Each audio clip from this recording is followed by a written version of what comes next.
नमस्कार, मास्टर रेसिपीमध्ये सगळ्यांचं मनापासून स्वागत. की हे सगळं पिवळं प्रकडे जातं, पण दालमोट काळी असते, चवीला सुद्धा वेगळी असते. चला सुरुवात करू.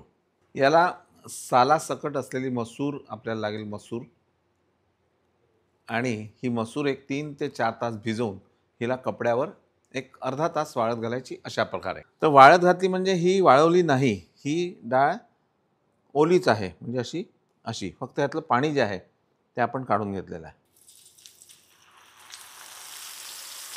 That's it. क्या बात आहे.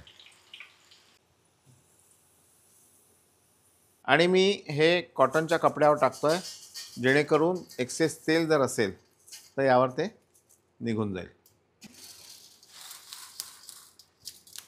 आणि हे काढल्यानंतर लगेच पसरून ठेवा, कारण काय होतं, ह्याची स्वतःची गरमी एवढी असते की ते जळतं. साधारण 1 किलोला 15 ग्राम काळं मीठ, 10 ग्राम साखर, आमचूर पावडर 10 ग्राम, वाघमाऱ्यांचं तिखट 10 ग्राम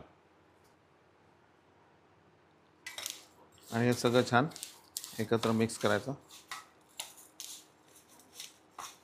आणि यामध्ये सगळ्यात शेवटी 0 नंबर शेव ती घालायची. त्याने त्याला एक वेगळा टच मिळतो. मस्त बढिया, क्या बात आहे.